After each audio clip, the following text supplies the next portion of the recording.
안녕하세요. 이제 긴장이 많이 풀렸죠. 그래서 다음 주는 뭐 10문제 쪽지 시험 봐가지고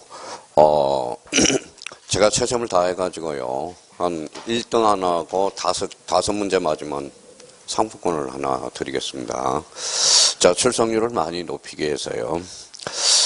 자, 오늘은 뭐 어디죠? 7페이지. 지난주에 나갔던 뭐예요? 제3자를 위한 계약. 이거는 반드시 우리가 나오니까.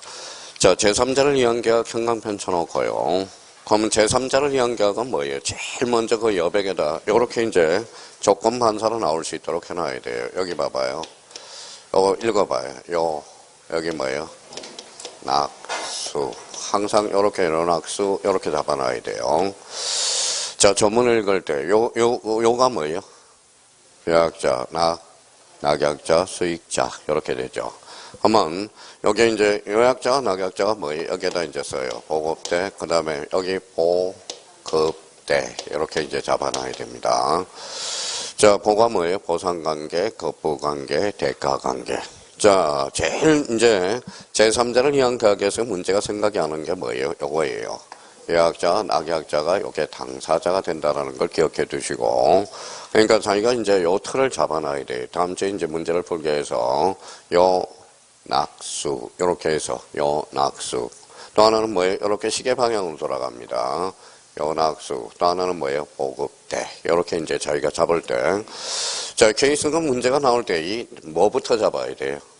요약자부터 잡아야 돼, 낙약자부터 잡아야 돼, 수익자부터 잡아야 돼. 자, 요걸 잡을 때 항상 얘부터 먼저 잡아요. 낙약자부터 먼저 잡아야 요약자, 낙약자, 수익자가 연결이 돼요. 그럼 요약자와 관련돼서 얘부터 먼저 잡아놓고 요 사람을 채무자, 그러면 뭐예요? 채무자는 통상 낙약자라고 생각하면 돼요. 그러니까 여기에 문제풀이 하나의 방식이니까. 자, 여기에서 그러면 자, 요약자와 낙약자가 무슨 관계예요? 읽어봐요. 그럼 보상관계, 거부관계, 대가관계. 그러면 여기 한번 읽어봐요. 여기 머릿속에 완전 박혀야 돼요. 여기 한번 봐봐요. 요약자와 낙약자 읽어봐요. 이게 보상관계, 보상관계면서 기본관계. 이게 떠올라야 됩니다. 그러면 여기에 대해서 그러면 요약자와 수익자 이렇게 나오면 뭐가 떠올라야 돼요? 요약자와 수익자 이렇게 나왔다. 그럼 뭐가 떠올라야 돼요? 대가관계 이렇게 다 나와야 돼요. 그러면 여기 봐봐요.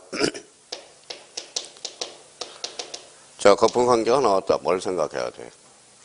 낙약자와 수익자. 이게 안 나오니까, 이게 시험장 가서 바로바로 안 나오니까 뭐예요? 문제 자체가 풀리지가 않아요. 그러니까 항상 제3자를 위한 계약이 나왔다. 그러면 요 낙수 이렇게 잡아놓고 이렇게 해서 보급대, 보상관계, 거부관계, 대가관계 이렇게 이제 잡아둬야 돼요. 자, 조문도 얼마 몇 개 되지도 않아요. 그러면 539조. 그거 한번 봐봐요. 539조. 또 몇 조가 있죠? 540조. 그 다음에 541조. 그 다음에 542조. 요 4개 조문밖에 안 다루는데 맨날 틀려가지고 와요. 그럼 일단 제3자를 위한 계약에서 우리가 기본적으로 539조를 한번 읽어볼까요? 자, 1번에 뭐라고 써놨어요? 거기 앞에 글씨를 한번 읽어봐요. 요약자, 낙약자의 계약에 의한 당사자 일방이 여기 나와 있죠. 당사자 일방이 즉 낙약자가 제3자에게 이행할 것을 약정할 때 제3자는 채무자에게 직접 그 이행을 막을 수 있다. 청구할 수 있다. 요 채무자가 즉 뭘까요? 낙약자가 된다라는 거. 그러니까 항상 제3자를 위한 계약을 잡을 때 이 낙약자부터 먼저 잡아달라는 거 부탁드리고요. 그러면 이항과 관련돼서 전 이항의 경우 제3자에 걸리는 제3자가 채무자에 대해서 계약의 이익을 받을 의사표시를 표시할 때 생긴다. 이란과 이항에서 그러면 출제 포인트 한번 3개를 자기가 생각해봐요. 자, 제3자의 수익의 의사표시는 자신의 권리 발생 요건이지 제3자를 이항 읽어봐요. 성립 요건은 아니다. 거기에다 줄 서놔요. 제3자 수익의 의사표시는 결론적으로 성립 요건이 아니에요. 그럼 성립 요건은 누구와 누구의 관계예요? 요약자와 낙약자의 관계. 다시 한번 생각해 둘 필요가 있고요. 자, 제3자는 계약 성립 당시에 현존하지 않아도 무방하며 따라서 태어나 설립적인 법인도 제3자가 될 수 있다 없다? 있다. 그런데 수익의 의사표시를 받을 때는 반드시 현존하고 있어야 된다라는 거. 그 2번과 관련돼서 다시 한번 포인트를 잡고 자, 제3자를 위한 계약에 의해서 요거 자꾸 헷갈려요. 자, 자, 그러면, 자, 면책적 채무인수 찾았어요? 예, 그거는 인정이 안 돼요. 이행인수는 안 돼요. 그러면 변정적 채무인수에서 인정이 됩니다. 그래서 병 동그라미 쳐놔봐요. 병. 그래서 제3자를 위한 계약에서 병3이 이렇게 한번 잡아주는 게 가장 좋아요. 그러니까 요 1번, 2번, 3번에 대해서 큰 뭐예요? 세 가지 의미가 계속적으로 활용할 수 있도록 인지해 놓으셔야 되고요. 자, 540조와 관련돼서 채무자의 제3자에 대한 채권권. 자, 전제의 경우에서 채무자는 상당 기간을 정해서 계약의 이익을 항수 여부의 확답을 제3자에게 채구할 수 있다. 채무자가 그 기간 내에 확답을 받지 못할 때 제3자는 계약의 이익을 받은 것을 읽어봐요. 거절한 것으로 본다. 거기 행강편 딱 잖아요. 거절한 것으로 본다. 이익을 받은 것으로 본다. 이름 틀려요. 거절한 것으로 본다. 요 정도 우리가 나머지 조문에 대해서는 한번 읽어두시면 되고요. 그래서 539조, 540조, 541조, 542조 4개 조문 한번 꼭 좀 확인해 둘 필요가 있어요. 자, 그러면 거기 한번 봅시다. 자, 그러면 이제 해제와 해제에서 거기에다 별표 5개 놓으세요. 해제는 반드시 출제돼. 반드시 출제돼요. 그러면 자기가 그 옆에다 한번 이제 세련됨이 요구되니까 읽을 때 이렇게 한번 적어봐요. 아까 오전에 얼핏 이야기를 했는데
자, 약정해제, 법정해제, 계약금의 해제, 합의해제, 최고, 원상회복 의무, 손해배상 의무.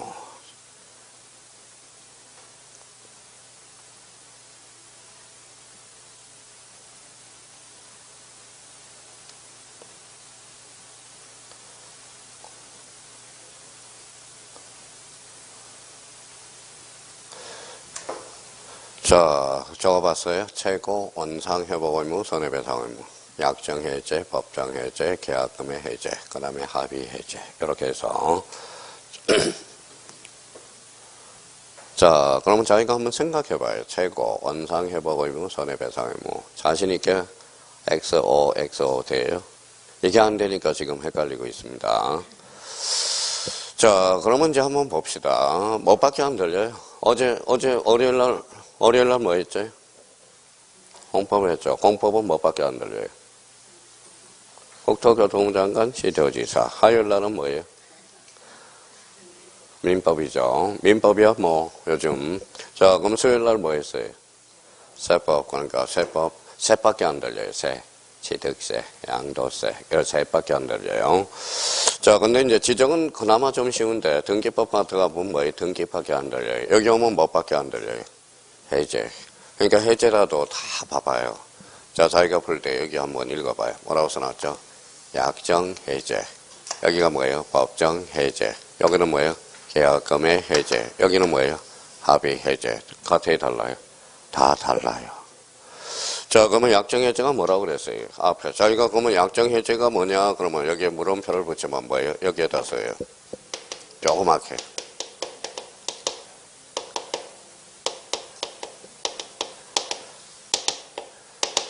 자, 당사자 간의 계약에 의해서 발생하는 해제가 무슨 해제? 약정 해제입니다. 조그맣게. 그럼 법정 해제가 뭘까요?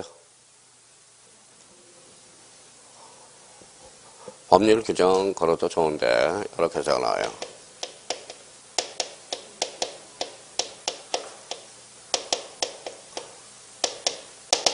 자, 채무 불이행에 따른 해제가 바로 뭐예요? 법정 해제가 돼. 그러면 채무 불이행에 따른 해제가 법률 규정에다 규정을 해놨어요. 대표적으로 뭐가 있을까요? 여기다 써요.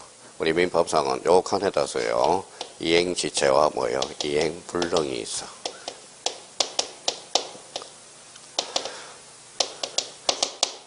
이행불능. 자, 그러면 자기가 봐봐요. 지금 이 생각을 못해요. 지금 뭐예요?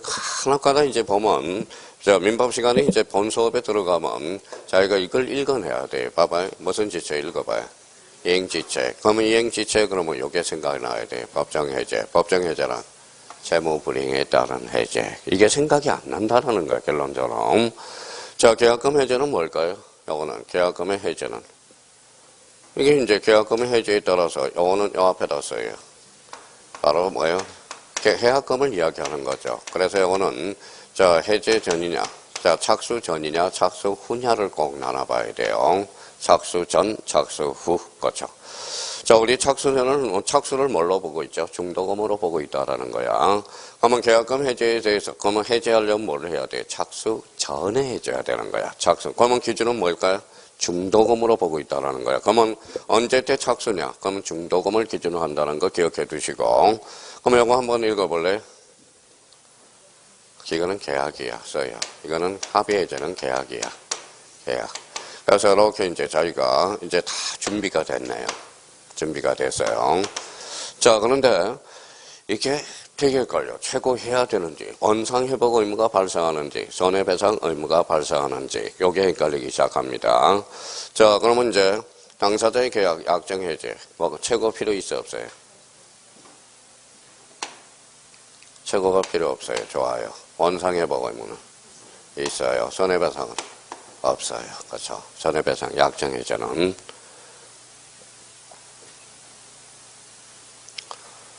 이게 얼마나 헷갈려. 그러니까 이게 그냥 두리뭉실 하다가 다 틀리는 거죠.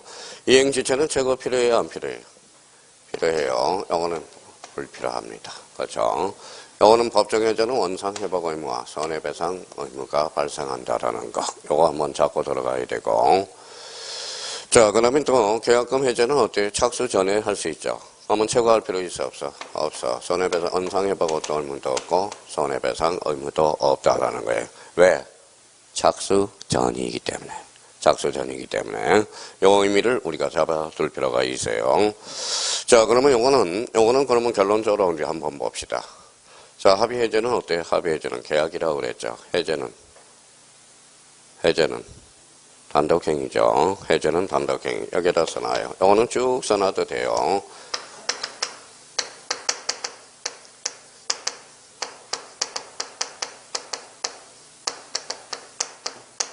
자, 민법상 해제 규정은 적용이 없다. 이유는 왜 그럴까요? 해제는 단독행위이기 때문에, 합의 해제는 계약이기 때문에, 그렇죠. 계약이기 때문에. 자, 그러면 이제 요거와 관련돼서는 그러면 이렇게 해서 이제 잡아놓고, 그러니까 이게 쉽지가 않아. 지금 뭐예요? 그냥 두리뭉실 하니까 뭐예요? 계약법은 다 틀린다라는 겁니다. 그럼 오늘 이제 요걸 토대로 해서 자기가 조문을 정리해 들어가야 되는데, 봐봐요. 약정해제. 그럼 봐봐요. 당사자의 계약에서 기인해서 발생하는 게 무슨 해제? 약정해제. 법정해제는 채무불이행에 따른 해제. 무슨 해제죠? 법정해제죠. 그럼 읽어봐요. 이행지체. 그 다음에 이행불능. 계약금의 해제는 뭐예요? 계약금과 관련돼서는 전후를 따져야 돼요. 그러면 계약금에 따른 해제는 해약금으로 보고 있죠. 그러면 여기는 착수 전이에요, 후에요? 착수 전에만 해제할 수 있어. 그러니까 아직 착수가 됐어요, 안 됐어요? 안 됐죠. 그러니까 읽어봐요. 재고도 불필요하고 원상회복도 불필요하고 손해배상 의무도 없다라는 거. 다시 한번 우리가 잡아두셔야 되고요. 자, 그러면 합의해제는 계약이라는 걸 잡아요. 그러면 문제가 이렇게 나왔어요. 그런데 문제도 구분을 해야 돼요. 그러면 저희가 그러면 이렇게 영어는 쓸 필요 없이 봐봐요.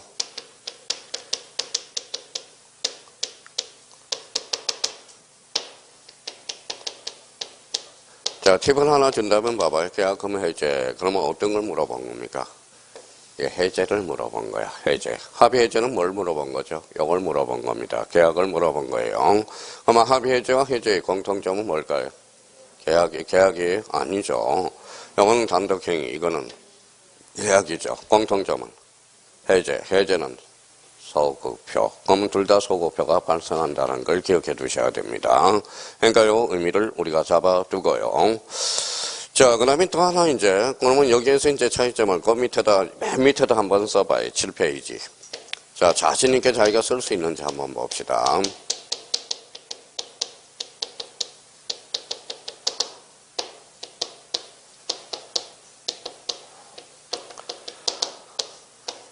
자, 취소하고, 취소의 효과하고 해제의 효과.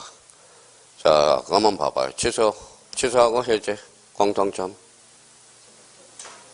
소급표, 좋아요. 소급표.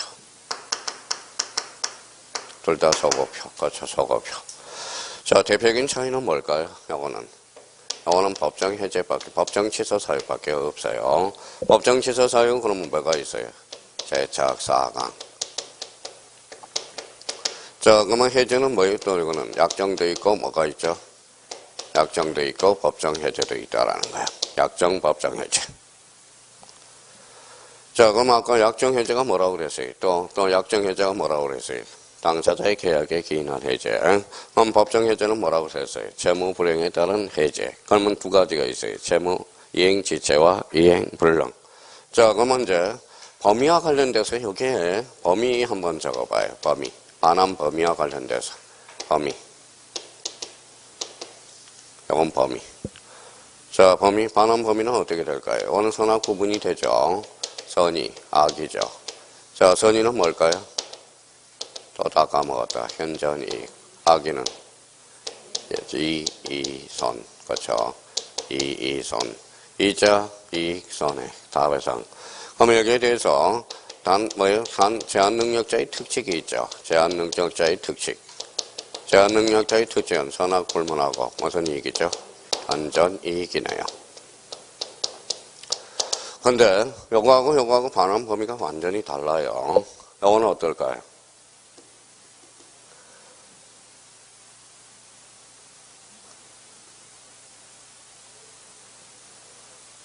반환 범위. 해제 효과로서 반환 범위 뭘까요?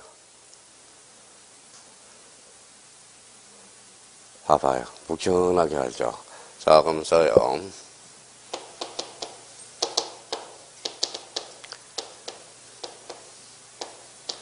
자, 해제전입니다. 해제전. 해제전은 뭘까요? 선악불문합니다. 선악불문. 전부 반환해줘야 돼. 단 해제 후 말소 등기 전에는 뭘까요? 그렇죠. 선의만.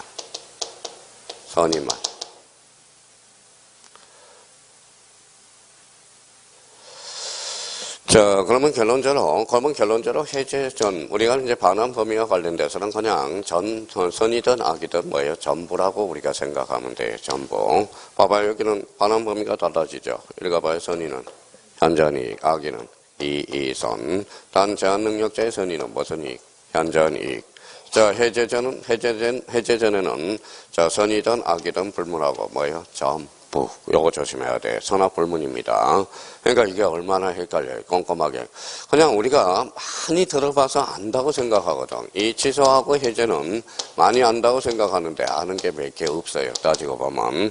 해제와 취소와 관련돼서. 그러면 저희가 이제 조문을 읽을 때 여기 약정 해제, 법정 해제, 계약금 해제, 합의 해제 이걸 생각하면서 조문을 정리해 들어가야 된다는 거. 그럼 한번 볼까요? 543조. 자, 해제. 자, 해제하고 해지의 차이는 뭐라고 그랬죠? 자, 해지는 뭐라고 그랬어요? 계속적 계약. 해제는 일시적 계약에서 사용하는 겁니다. 법적 성질은 무슨 건이죠? 형성건이죠. 자, 그러면 1번의 계약이 나왔다. 그거 뭐라고 써놨어요? 약정 해제 또는 법률의 규정은 그래서 법정 해제건이죠. 법정 해제건이란 채무 불이행에 따른 해제가 바로 뭐예요? 법정 해제죠. 법률 규정에 의해서 당사자 일방이나 쌍방이 해지 또는 해제의 권리가 있을 때 해지 또는 해제는 상대방에 대한 읽어봐요. 일방적 의사표시로 한다. 의사표시 줄 서놔봐요. 의사표시. 자, 상해제는 상대방에 대한 의사 표시로 한다. 전항의 의사 표시는 읽어봐요. 철회하지 못한다. 이렇게 나와 있다는 겁니다. 자, 그러면 이행지체와 해제 찾았어요? 그러면 거기에 대해서 이행지체는 그러면 체고해야 돼, 안 해야 돼? 해야죠. 그러면 거기 자, 체고 없이 해제할 수 있는 것 이렇게 한번 적어봐요. 대표적으로. 자, 체고 없이 해제할 수 있는 것. 그 옆에 딱 정리정돈이 돼야 돼요. 벌써 공부하던 사람 체고 없이 해제가 가능한 것 3개가 머릿속에 딱 떠오른다면 뭐가 있을까요? 첫 번째. 뭐가 있을까요? 채무자가 거절의 의사표시를 명백하게 할 때. 거절의 의사표시를 명백히 표시할 때. 명백히 표시할 때. 이때는 체고할 필요가 없죠. 채무자의 거절 의사표시를 명백히 표시할 때. 이때는 체고 없이 해제가 바로 할 수 있어요. 또 대표적으로 뭐가 있을까요? 두 번째. 자, 이행불능. 그 다음에 뭐가 있을까요? 뭐라고 써놨죠? 정기행위.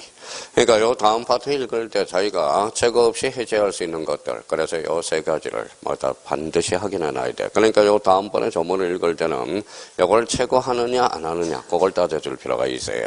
그럼 여기에다가 형광펜을 닦아서 이렇게 박스를 하나 쳐놔요. 그래서 모의고사 보면 이렇게 7점이 출제되고 있거든. 다음 체고 없이 해제가 가능한 것으로 바르게 묶인 것. 그러면 채무자의 거절 의사표시를 명백히 표시할 때 무슨 불능?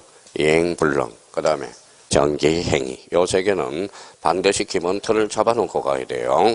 그럼 저희가 그러면 자 544조 그러면 이행지체와 해제 볼까요? 당사자 일반이 그 채무를 이행하지 아니할 때 자, 상대방 적당한 기간에서 상당한 기간을 정해서 읽어봐요. 이행의 최고 동그라미. 그러면서 이행지체는 체고해야 돼, 안 해야 돼? 해야죠. 그 기간 내에 이행하지 아니할 때 계약을 해지할 수 있다. 그러나 채무자가 미리 이행하지 아니할 의사표시를 한 경우 읽어봐요. 체고를 요한다, 요하지 않는다. 요하지 않는다. 그럼 여기에서 체고를 요하지 않는 것, 대표적으로 채무자가 이행 거절의 의사표시를 미리 명백히 할 때 체고할 필요가 없다라는 거야. 그걸 그렇게 생각하면서 읽으라고요. 자, 그러면 거기 자 뒷장을 한번 넘겨봐요. 자, 뒷장을 넘겨보니까 정기행위 줄쳐놔봐요. 정기행위. 자, 정기행위는 그러면 체고할 필요 있어 없어? 없어. 그럼 정기행위 그러면 뭐보다 줄 한번 줘놓고 546조 그러면 뭐가 나와 있죠? 이행불능. 이행불능의 전문을 한번 읽어볼까요? 채무자의 책임 있는 사유로 이행이 불능할 때는 채권자는 계약을 해지할 수 있다. 그러면 체고 없이, 체고 이시, 체고 없이. 그래서 이걸 딱 그러니까 전문을 잡을 때 그걸 딱 잡아놓는 거야. 그러면 결론적으로 체고 없이 해제 가능한 것 대표적으로 3개를 정리정돈이 돼야 돼요. 채무자의 거절의 의사표시를 명백히 표기할 때 두 번째 이행불능, 세 번째 정기행위. 요 3개는 자 문제집 풀어보면 다음 이렇게 시험 문제가 많이 나와요. 다음 중 나열한 것 중에서 체고 없이 해제권이 발생한 것으로 바르게 묶인 것. 그러면 3개를 딱딱딱 정리가 돼야 됩니다. 자, 그 다음에 이제 거기 이제 한번 보죠. 자, 거기 548조로 가봐요. 해제 효과, 거기에다 형광펜 쳐놓고, 그게 아주 중요해. 아주 중요해요. 자, 그러면 요거는 오늘 이제 해제권의 효과와 관련돼서, 그러면 거기 우측에 여백이 있어요, 없어요? 있어요. 그러면 자기가 지금 요걸 정리정돈이 돼 있네. 조문을 읽을 때, 이렇게 정리정돈이 돼 있어야 된다라는 겁니다. 자, 그 우측에다 이렇게 한번 써봐요.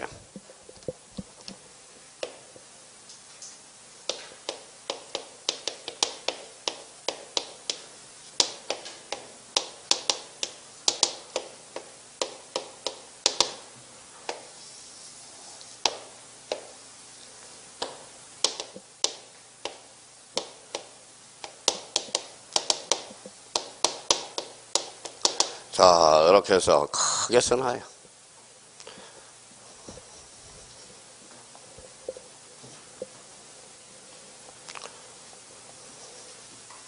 자, 그럼 한번 여쭤볼게요. 자기가 이렇게 써놓고.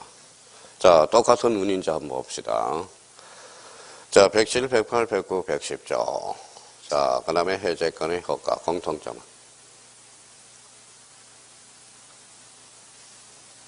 공통점은? 공통점은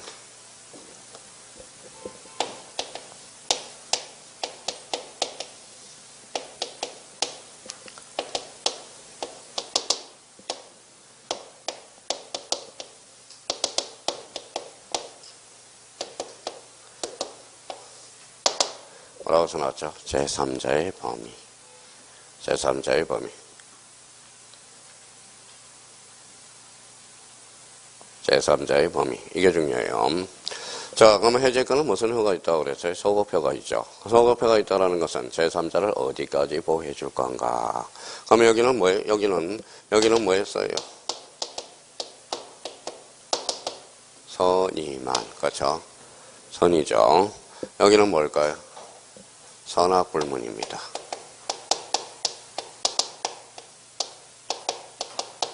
선이 악이 불문입니다. 선악불문. 자, 그러면 이때 제3자의 개념을 한번 잡아봅시다. 한번 적어봐요. 제3자의 범위 뭘까요?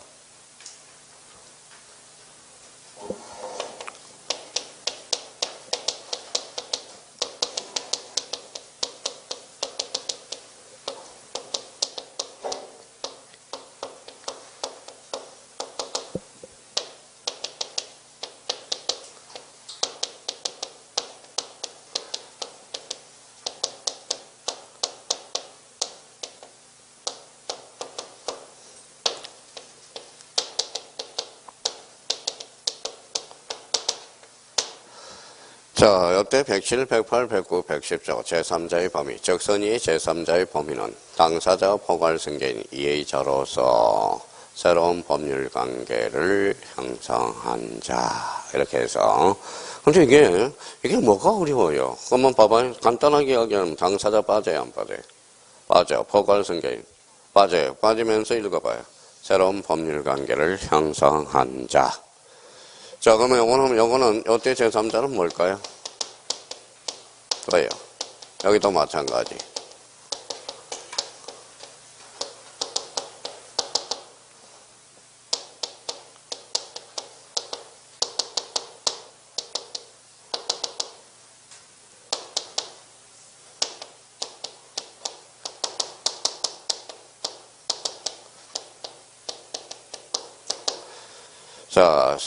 자, 등기 등록한 자. 그래 놓고,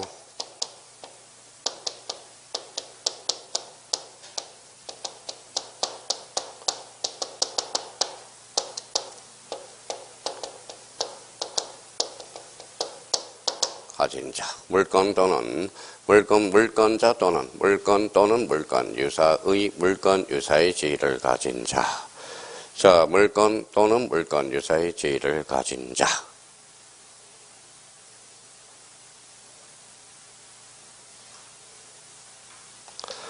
자, 그러면 이제 제3자 해제권의 효과와 관련돼서 그러면 여기는 읽어봐요.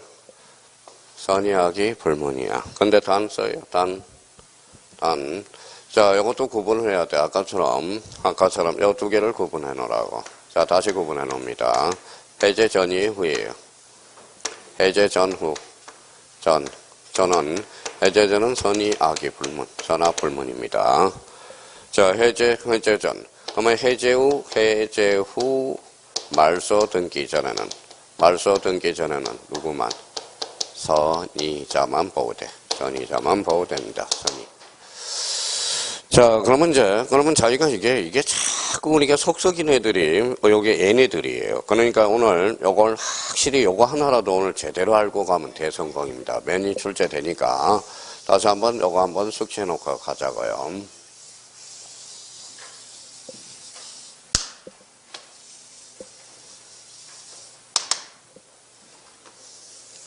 자, 요걸 이제 오늘 요거 하나 외우자고요. 자, 요거.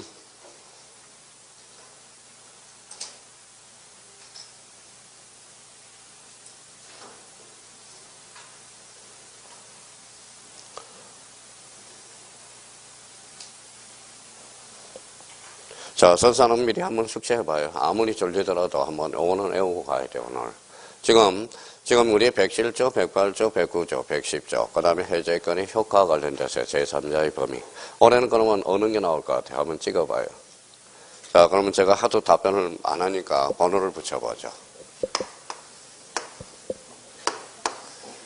자, 1번이 나올 것 같아? 2번이 나올 것 같아? 자, 잘 찍어봐요. 1번, 2번. 아니요, 올해 1번. 그렇죠, 1번. 2번은 장 박스 문제로 출제를 했어, 작년에. 올해는 이쪽으로 갈 가능성이 높아요. 이쪽으로. 그래서 올해 박스 문제로 대비를 좀 해주고. 그러면 107, 108, 109, 110 중에서 특히 그러면 제3자의 범위는 몇 조로 해서 나올 것 같아요? 108조. 108조. 자, 108조가 선의의 제3자. 제3자의 범위가 제일 많아요. 뭐가 많다는 거예요? 판례가 많아. 다 판례가 많아요. 그래서 자, 그럼 문제가 요거예요. 다음 중 나열한 것 중에서 자, 통정허위폐쇄에서 제3자의 범위에 속하는 것, 속하지 않은 것으로 바르게 묶인 것. 올해 요게 출제상 문제니까 대비를 좀 해줄 필요가 있다라는 거. 다시 한번 대비를 해주세요. 그럼 기본적으로 이제 한번 봐봐요. 요때는 선의하기. 선의. 그럼 당사자 포괄성계인 이로서 읽어봐요. 새로운 법률관계를 형성한 자. 그러면 해제권의 효과와 관련돼서 제3자의 범위는 원칙, 선악 불문합니다. 여기에 원칙에 해제 전 선악 불문, 해제 후에는 해제 후 말소 등기되는 누구만? 선의자만. 이렇게 이제 잡아서. 그러면 요거 문제는 아주 쉬워. 아주 쉬워요. 그러면 제3자를 찾아서 제3자를 찾아서 이렇게 샘플을 잡아요. 앞만 봐. 앞. 요 앞만 보면 돼. 요 앞만 보면 돼. 앞만 보면 돼요. 자, 그러면 이제 가보죠. 먼저 예를 한번 간단하게 대해보죠. 대항력을 갖추지 아니한 임차인은 제3자의 범위에 속할까요? 속하지 않을까요? 속하지 않죠. 왜? 대항력을 갖추지 않았으니까 읽어봐요. 물건 유사의 지위를 가진 자가 아니거든. 그러면 대항력을 갖춘 임차인은 제3자의 범위에 속한다, 속하지 않는다? 속한다. 읽어봐요. 물건 유사의 지위를 가진 자거든. 그러면 여기 제3자 앞에 보면 주로 이제 어떤 단어를 찾아서 보면 돼. 읽어봐요. 등기, 등록. 그죠? 등기, 등록. 진짜 쉬워. 요 원리만 기억하면. 그러니까 등기, 등록과 관련돼서 요 부분에 대해서 우리가 잡아둘 필요가 있어요. 그러니까 이게 이제 대혼란이야. 문제 풀 때. 지금 우리 해제권의 효과와 관련돼서 제3자의 범위와 관련돼서 다시 한번 잡아놓고 자, 해제권의 효과와 관련돼서는 그럼 하나 더 잡자고요. 자, 그러면 언상회복 의무죠. 여기에다가 뭐예요? 자, 요거 하나 써놔요. 바로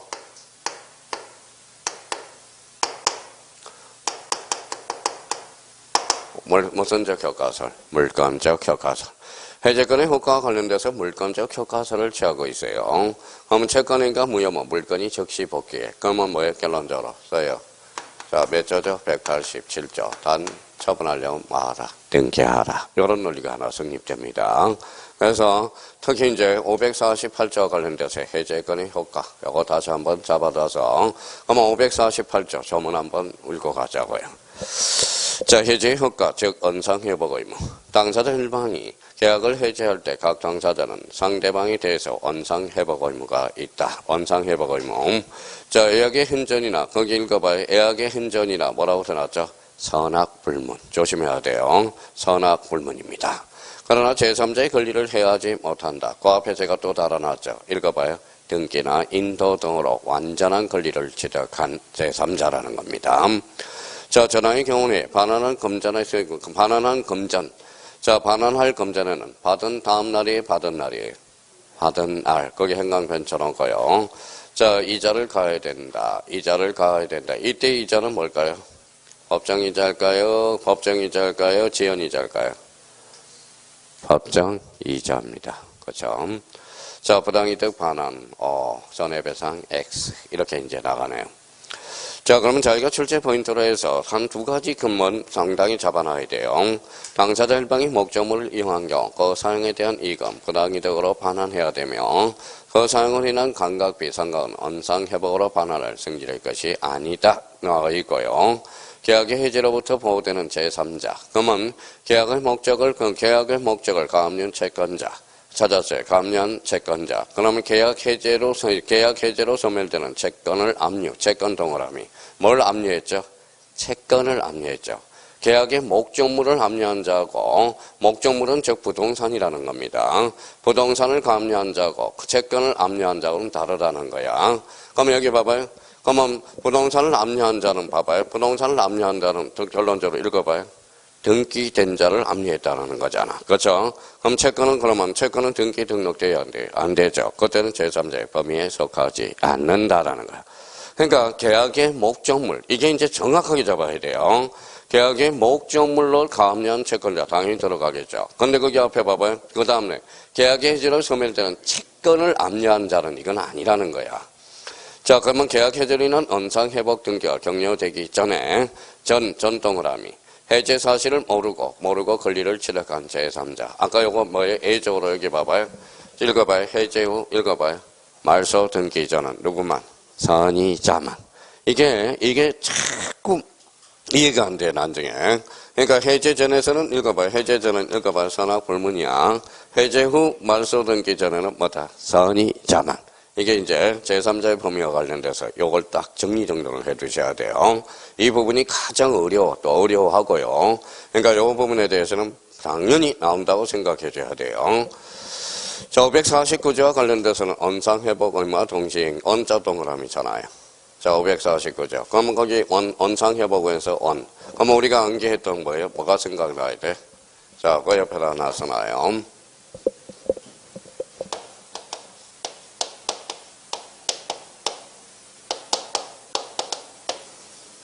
대표적으로 전담, 언가. 전이 뭐예요? 또 다 까먹었다. 전세권, 담보 책임, 원상 회복 의무, 등기 담보. 얘네들은 뭐예요? 명문상 법적 근거가 있는 거. 지난주에 우리가 배운 게 이거죠. 일주일 지나니까 어떻게 다 까먹죠. 그래서 전담, 언가. 그러면 우리 해제와 관련돼서도 그러면 동시 이행 관계가 있다라는 거. 그래서 거기 536조 즉 동시행 항변권은 전제의 경우에도 준용되며 계약 해제 시 각 당사자의 언상 회복 의무는 동시 이행 관계에 있다. 요거 한번 잡아둘 필요가 있어요. 자, 그 다음에 또 하나 우리가 잡아 들어갈 거는 거기 521조 한번 봐볼래요? 자, 해지와 손해배상. 계약의 해지 또는 해제는 손해배상 청구에 영향을 미치지 않는다. 이 말은 결론적으로 뭐죠? 손해배상 의무가 발생한다 이 소리예요. 551조와 관련돼서 요거 한번 체크해 둘 필요가 있어요. 자, 그러면 이제 그 의미를 우리가 한번 잡아놓고 자, 그러면 여기 또 다시 옆에도 한번 써봐요.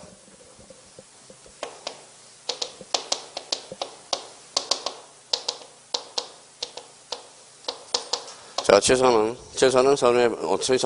원상회복 의무가 발생한다. OX. 헷갈리죠? 진짜 그런 문제가 헷갈려. 취소는 원상회복 의무가 아니라 부당이득 반환 청구야.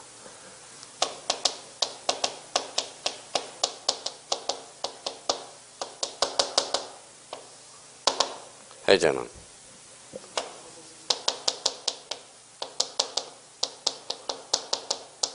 원상회복 의무. 손해가 있으면 손해배상 의무.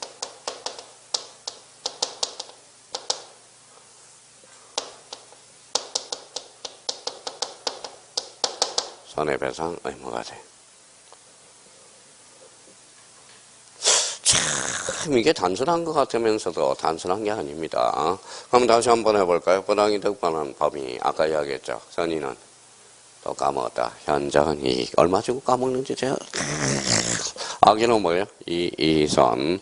자, 그러면 제한능력자는 뭐예요? 선의하기 불문하고 현저이익. 원상회복 의무는 결론.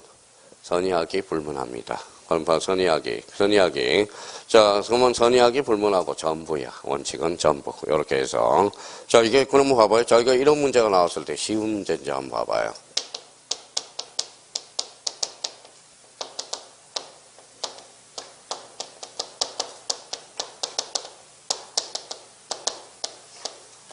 어때? 취소는 원상회복 의무가 발생한다. OX. X. 취소는 부당이득 반환 의무라. 진짜 이거 진짜 많이 당하는 문제들입니다. 이런 것들 다시 한번 우리가 잡아놓고 자, 그러면 봐봐요. 자, 그러면 요 지문도 한번 해석해봐요.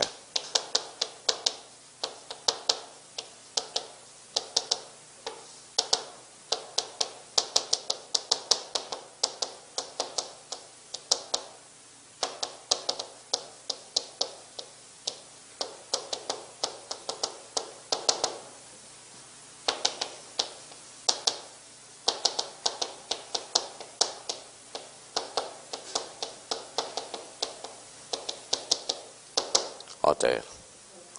아, 이거 오라고 그러면 진짜 잘한 거예요. 이거는 잘한 거예요. 자, 여기 앞에 뭐라고 그랬어요? 약정 해제더라도 자, 채무 불이행에 따른 손해배상을 청구할 수 없다. 자, 오해했어요.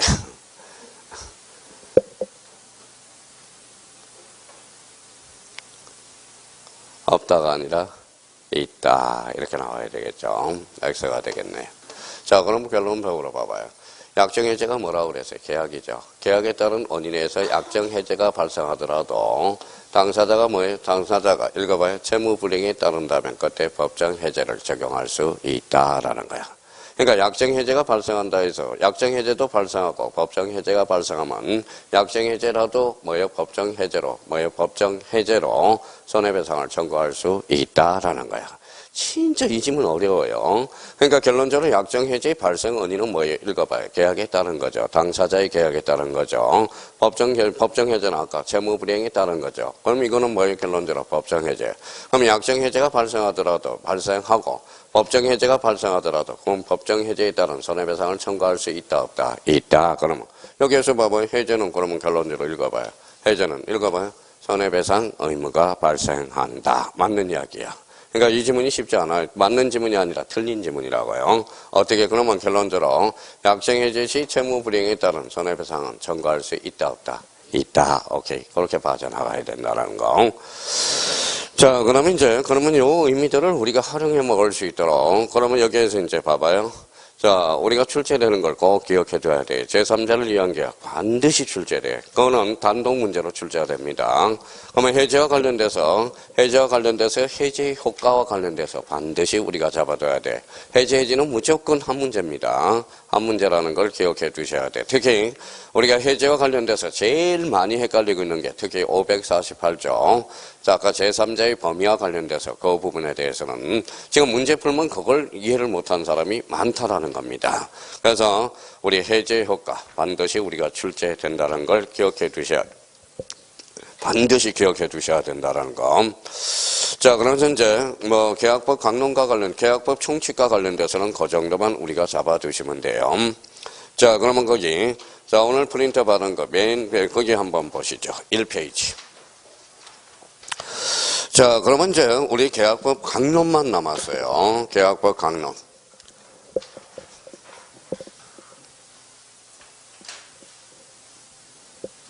자, 계약법 강론과 관련돼서 맨 뒤에 한번 가봐요. D페이지 여백이 있을 거예요.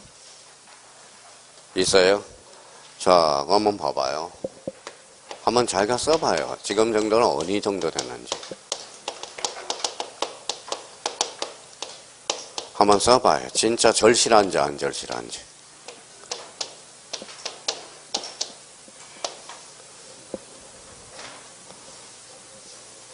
자, 제 네 가지 형태로 크게 써봐도 돼요. 계약의 종류. 자, 지난주 컨닝하지 말고요.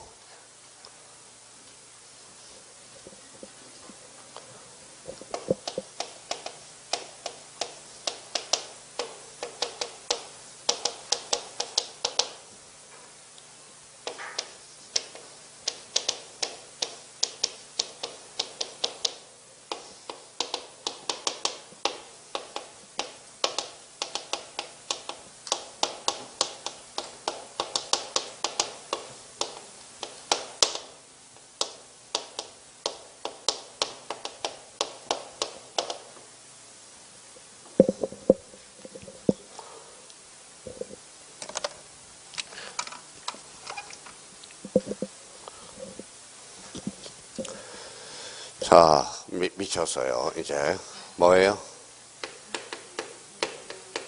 김행기야. 자, 눈이 요즘 극도로 안 좋아졌어. 자, 그러면 이제 자기가 한번 써봐요. 자, 여기 가로 안에 몇 개 들어가요? 15개. 그죠? 민법상 전형계약은 15개. 이름이 있다 해서 유명계약이라고 그래요. 이거 어떻게 해요? 자, 정요. 매매, 교환. 그 다음에 여기는 소비대차, 사용대차, 임대차. 그죠? 자, 몸으로 뜨는 거, 고용. 고용, 그 다음에 도급, 그 다음에 현상광고, 그 다음에 뭐 있어요? 이임, 임치, 그 다음에 조합계약, 여행계약. 자, 기타는 뭐예요? 종신정기금.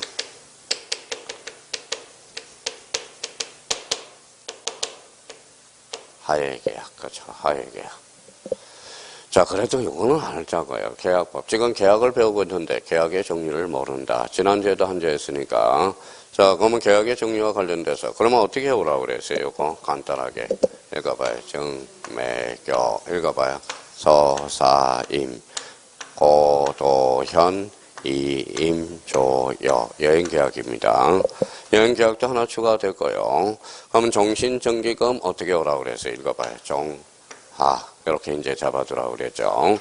자, 그러면 여기에서, 그러면 저희가 뭘 우리가 잡아낼 수 있어요? 여기에서 시험 범위를 잡아낼 수 있다고. 그러면 계약법 강론에서 시험 범위는 이렇게 묶어요. 시험 범위는 이거네. 그렇죠? 매매, 교환, 임대차. 그렇죠? 대표적으로 여기 하나 더 적는다면 뭐가 있을까요? 뭐라고 써놨죠? 판매. 그렇죠. 판매. 그래도 시험 범위는 알고 가야지. 시험 범위는. 계약법 강론 그러면 매매, 교환, 임대차 이렇게 되는 거네. 매매, 교환, 임대차. 이렇게 이제 의미를 잡아둘 필요가 있고요. 자, 그러면 이제 매매는 그러면 몇 문제 나온다고 그랬어요? 자, 그거마저 까먹네요. 2문제. 자, 교환 판매 1문제, 임대차 2문제. 그래서 계약법 강론과 관련돼서는 5개야. 5개. 자, 그래서 이제 그럼 오늘 15개 전형계약 지난주도 우리가 했는데 요거마저 모른다면 이제 큰일이에요. 자, 그럼 봐봐요. 세어보니까 하나, 둘, 셋, 넷, 다섯, 여섯, 일곱, 여덟, 아홉, 열, 열하나, 열둘, 열세, 14, 15개. 그래서 우리 민법상 전형계약 이거는 알고 가야 되는 거예요. 알고 가야 된다는 거. 자, 그러면 이제 이렇게 적어놓고 그러면 이제 그렇게 딱 적어놓고 1페이지로 다시 돌아와요. 제3절 뭐라고 나왔죠? 읽어봐요. 매매죠. 자, 그럼 한번 어떻게 이제 훈련이 돼 있는지 한번 봅시다. 읽어봐요. 자, 매매 그러면 옆에다 써요. 낙성, 쌍무죠. 낙성, 쌍무, 그 다음에 유상계약. 자, 주세요. 낙성, 쌍무, 유상. 낙성하고 낙성하고 한 쌍은 뭘까요? 여물계약, 쌍무는 현무계약이네요. 유상계약이 받는 말. 무상계약, 요 정도로. 그럼 저희가 그러면 우리가 매매계약과 관련돼서 낙성, 쌍무, 유상. 적어도 이거는 생각이 나야 돼요. 요 유상과 관련돼서. 그러면 낙성계약과 관련돼서 낙성은 꼭 뭐가 들어가야 돼요? 읽어봐요. 약정이 들어가야 돼. 자, 그러면 봐봐요. 그러면 매매란 사고 파는 것을 말한다. 그때 X. 사고 파는 것을 당사자가 많은 거. 약정하는 거. 항상 낙성계약은 약정이라는 단어가 빠지면 틀린 지문이 됩니다. 그래서 우리가 들어가야 되고요. 자, 그러면 거기 이제 봐봐요. 그러면 그렇게 해놔서 매매의 법적 성질. 거기 조그맣게 써놨죠. 읽어봐요. 낙성, 불려식, 쌍무, 유상계약이야. 자, 매매는 당사자 일방이 재산권을 상대방에게 이전할 것을 약정 동그라미. 자, 상대방이 그 대금을 대금 동그라미, 대금을 지급할 것을 약정함으로써 혈액이 생긴다. 한번 봐봐요. 그러면 한번 봐봐요. 매매는. 자, 거기 옆에다, 요 1항의 의미는 뭐냐? 자, 563조 옆에다가 하나 써봐요.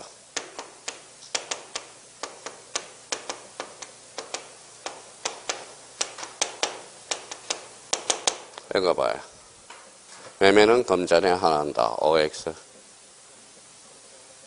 되게 어렵죠? 그렇죠? 다시 한번 여쭤볼게요. 읽어봐요. 매매는 금전에 한한다. 그렇죠. 조심해야 돼. 매매는 금전에 한합니다. 매매는, 그러니까 여기 563조는 바로 금전 지급을 원칙으로 하거든. 금전 지급. 그러면 봐봐요. 그러면 읽어봐요. 매매는 뭐에 한한다? 금전에 한한다. 그러면 읽어봐요. 유상계약이란 거죠. 유상. 자, 그러면 임대차는 차임을 요소로 하죠. 임대차는 그러면 유상, 무상? 유상. 그러면 임대차는 언제나 유상계약이다. 맞습니다. 무슨 말씀인지 아시겠죠? 차임을 요소로 하기 때문에 그렇다라는 겁니다. 자, 그러면 결론적으로 매매는 뭐에 한한다? 금전에 한한다. 왜 금전에 한한다 그랬더니 뭐 때문에 뭐에 사방 돌아버려요? 여기 읽어봐요. 한한다. 그러면 사람들 십층 팔고 뭐에 X 그런다고. 매매는 뭐에 한한다? 금전에 한한다라는 거. 조심해 놔야 돼요. 자, 그러면 거기 봐봐요. 제가 조그만 글씨를 써놓은 이유는 뭐냐? 매매는 당사자 일방이 재산권을 상대방이 이전할 것을 다시 뭐하고 약정하고 상대방이 읽어봐요. 그 대금 찾았어요? 그 밑에 뭐라고 써놨어? 금전에 한한다. 그죠? 자, 지급할 것을 약정함으로써 혈익이 생긴다. 요 지문에서 요 지문이 빠져나간다는 거예요. 근데 10명 중에 시험장 가면 10명 중에 9사람이 매매는 금전에 한한다. 그러면 아니야, 물건으로 할 수도 있을 거야. 매매는 그러면 물건으로 하는 거 그거는 대물변제라고 그러는 거야. 대물변제. 매매는 뭐에 한한다? 금전에 한한다. 조심해놔야 돼. 이게 단순하지만, 그러니까 우리 계약법은 꼼꼼하게 해놔야 돼. 꼼꼼하게 하지 않으면 전부 다 틀립니다. 자, 그러면 그 564조 별표 하나 해놓고요. 매매의 일반 예약극에다 행강편차나요. 이것도 자주 출제되죠. 매매 예약은 일반 예약으로 본다야 추정한다야 추정. 그래서 추정 동그라미. 매매의 일반 예약은 상대방이 매매를 완결할 의사를 표시할 때 매매의 혈익이 생긴다. 그게 무슨 완결권? 예약 완결권 형성권이라는 거. 그게 포인트가 되고요. 자, 저당의 의사표시 기간을 정하지 아니할 때 예약자는 상당한 기간을 정해서 자, 매매 완결 여부에 상대방에게 뭐 할 수 있다? 제거할 수 있다. 자, 예약 완결권은 형성권이면 거기에다 행강편차라요. 10년. 10년인데 소멸시효야 제책기간이야. 제책기간 조심해놔야 돼요. 제책기간에 행사하지 않으면 소멸한다라는 거. 그거 조심해야 돼. 그러면 거기 봐봐요. 그 옆에다 하나 써놓을래요?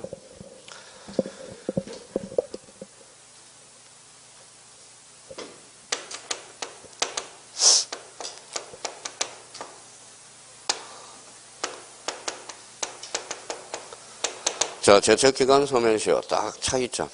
대표적으로 차이점 두 개는 딱 기준을 설정해 놔야 돼요. 제책기간하고 뭐예요? 차이점이 뭘까요?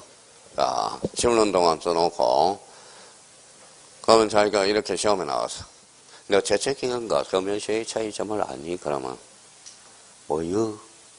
그러면 큰일인 거예요. 다시 한번 오늘 잘 해놔요. 딱 기준은 두 개를 기준을 해놔요. 제책기간은 그러면 여기에다가 써요. 법정기간이라고 그러기도 해요. 법정기간. 됐어요? 여기까지. 법정기간이 뭐예요? 법률 규정이죠. 그러면 이 법률 규정은 판사가 알아요? 몰라요? 알죠? 그러면 오늘 판사가 판단해죠. 판사. 단독시비적으로 이야기하면. 소멸시효는 누가 판단할까요? 판사가 판단하지 않아. 당사자가 주장 입증해야 돼. 야, 이 차이가 나타나는구나. 자, 이 차이와 관련돼서 그러면 또 하나 차이는 우리가 한번 보죠. 자, 또 차이는. 요거는 읽어봐요.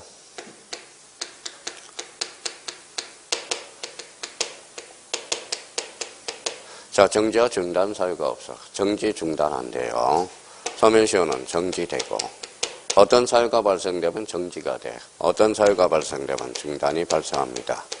만약에 제가 미성년자라고 생각해봐요. 그러면 취소기간은 몇 년이죠? 3년, 10년. 그러면 3년, 10년은 제책, 소멸. 제책기간이에요? 소멸시효예요? 제책기간이에요. 제책기간. 그러면 3년, 10년은 누가 판단해준다? 읽어봐요. 법관이 직권으로 판단한다는 거야. 제가 만약에 이게, 그러면 우리 취소기간을 소멸시효로 한다면 잡아봐요. 제가 성인이었어. 자, 피성년 후견이 사유가 발생해서. 그럼 봐봐요. 자, 갑니다. 자, 주인이 있는 날부터 몇 년이죠? 3년. 법률행위 한 날로부터 10년이죠. 그럼 봐봐요. 자, 소멸시효라면 잡아봅니다. 1년, 법률행위 한 날로부터 10년. 그거부터 한번 해봅시다. 자, 이제 출발해요. 자, 그럼 이제 10년이 이제 법률행위 한 날로부터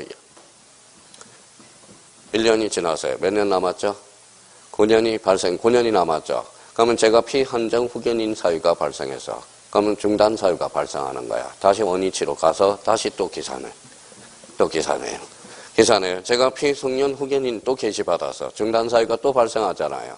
그럼 다시 원위치로 가서 다시 소멸시효는 다시 계산하는 거야. 무슨 말씀인지 아시겠죠? 자, 그러면 판결은 몇 년의 시효에 걸려요? 10년의 소멸시효에 걸려. 그러면 10년의 소멸시효가 걸리면 10년에 뭐예요? 10년 지나면 그게 소멸해버려. 그러면 전화를 해야 돼. 판결을 새롭게 받아서 다시 소멸시효를 계산할 수 있도록. 그거의 차이라는 거예요. 그러니까 제척기간은 중단과 정지 사유가 없어. 그냥 10년, 또 10년이 지나면 뽕 빠져버려. 그래서 제척기간은 빠지는 기간이라고 이야기하는 겁니다. 그냥 처음부터 10년이 딱 빠지면 중단 정지 사유가 없어. 그럼 10년이 지나면 그냥 소멸해버리는 거야. 무슨 말씀인지 아시겠죠? 그게 무슨 기간이다? 제척기간이야. 제척기간. 그러면 제척기간 다시요. 제척기간은 무슨 기간? 법정기간이요. 그러면 제척이라는 것은 뭐예요? 빠져라. 빠지는 기간이야. 빠지는 기간.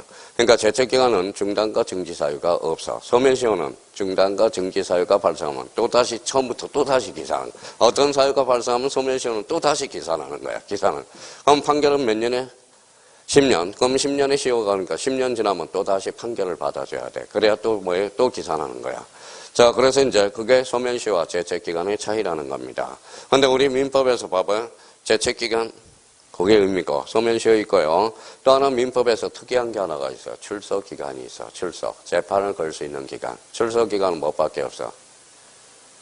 자, 점유물보호청구권에서 반환 청구권 몇 년? 1년. 그거는 출소기간이라고 그래. 그거는 재판을 걸 수 있는 기간이야. 1년이 지나면 재판을 걸 수가 없다라는 거야. 그거는 무슨 기간이다? 출소기간이야. 자, 그러면 결론적으로 그러면 봐봐요. 그러면 여기 생각을 해봐요. 자, 그러면, 자, 우리가 매매계약은, 자, 매매계약과 관련돼서는 형성권이야. 몇 년의 시효에 걸려? 10년. 제척기간이에요. 제척기간. 갑니다. 그러면 매매 일방계약은 10년의 제척기간이야, 소멸기간이야. 제척기간. 그러면 당사자가 주장 입장한다. 그때 X. 누가? 판사가. 법관이 직권으로 판단해 준다는 거. 그거 조심해야 됩니다. 지금 제척기간과 소멸시효의 차이점도 모르고 공부하는 사람들이 많다라는 거야. 그러면 결론적으로 그러면 매매 일방계약은 무슨 기간이다? 제척기간이라는 거. 그럼 제척기간은 누가? 판사가 판단해 준다는 거. 자, 법관이 직권. 그래서 요거부터 먼저 잡고 들어가라고. 요거부터 먼저 잡고 들어가는 거. 자, 그 의미를 한번 잡아둘 필요가 있어요. 자, 그럼 봐봐요. 그럼 만약에 동생한테 제가 7천만 원을 꺼줬어요. 전 계약서를 써서 금전소비 대차. 그러면 몇 년? 채권이니까 10년이겠죠. 10년이겠죠. 그러면 자꾸 새롭게 계산하려면 매일 전화를 한번 해봐야 하는 거야. 동생아 잘 지내니? 자, 이자도 한번 보내주고 그래라. 그러면 이제 제가 말했잖아요. 그럼 다시 시작하는 거야, 계산. 이렇게 계산하는 거야. 그러면 1년만, 그러니까 이게 참 그래요. 그러니까 행진지간은 돈 꿔주면 안 돼요. 절대 돈 꿔주면 안 돼요. 왜 그럴까요? 제가 전화하면, 동생은 미안해서 전화를 못하고, 형은 전화하면 뭐예요? 괜히 돈 갚으라고 그러는 거 할 것 같아서. 그래서 돈을 절대, 그래서 동생하고 저하고 멀격이 돼버렸어. 멀격. 우리가 법에서는 무슨 기간이라고 그래? 격지자간이라고 그러죠. 격지자간. 그러니까 그래서 그렇게 저는 전화를 못하는 이유는 왜 전화를 못하느냐? 괜히 전화하면 또 그냥 안부 전화하는데도 그냥 괜히 돈 때문에 그런 것 같고 또 형은 또 동생은 괜히 하면 또 못 갚은데 미안한 감 때문에 그래서 그렇게 이야기가 되는 겁니다. 자, 요즘 추워요 안 추워요? 쉽죠? 왜요? 윤달이 껴 있잖아, 윤달. 4월달에. 그래서 동생은 복도 좋아요. 생일도 2번 챙겨 먹고. 그렇죠. 자, 복도 좋아하는 거고. 그래서 요번에 4월 초 8일을 연기를 한 이유도 그것 때문에 그래. 뭐 때문에 있어서? 윤달이 있어서. 그렇죠. 윤달이 있어서 그러는 거예요. 자, 그러면 여기 봐봐요. 제척기간과 소멸시효 차이 정확하게 우리가 따져줄 필요가 있어요. 자, 그러면 그 옆에다 하나 더 써놔봐요. 자, 어디에다 써놓냐면 1항으로 다시 돌아가요. 자, 564조 매매에 대한 일방계약 찾았어요? 일방계약 1항 다시 있습니다. 매매에 대한 일방계약은 상대방이 매매를 완결할 의사를 표시할 때 매매 효력이 생긴다. 무슨 완결권? 예약 완결권. 무슨 건? 형성권이야. 그 옆에다 하나 써놔요. 바로 옆에다가. 자, 예약 관결권도 양도할 수 있고 뭐 할 수 있다. 가등기 할 수 있어요. 가등기 할 수 있습니다. 가등기라고 하나 써놔요. 예약 관결권도 뭐의 대상이 될 수 있다. 가등기. 그렇죠. 가등기 할 수 있어. 그러니까 거기 568조 1항 옆에다가 딱 써놔요. 저 뒤쪽 여백에다가. 그래서 우리가 배웠던 거 한번 봐봐요. 여기까지 하고 잠시 쉬었다 할 테니까요. 그러면 가등기 겸 본등기. 그러면 여기 이제 본등기 의미를 우리가 따져봅시다. 가등기에 의한 본등기. 읽어봐요. 가등기 기한은 뭐죠? 가지고라는 뜻이죠. 읽어봐요. 가등기. 읽어봐요. 예약. 이거 뭐예요? 완결권이네. 아, 그렇구나. 무슨 완결권? 예약 완결권. 가등기 겸 본등기도 예약 완결권으로서, 그러면 가등기 겸 본등기 무슨 건이죠? 형성권이네. 형성권은 일방상방.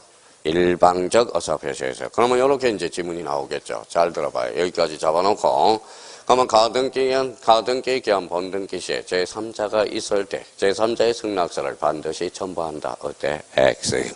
가등기 기한은 뭐예요? 형성권이야. 일종의 형성권이니까 일방적으로 의사표시하죠.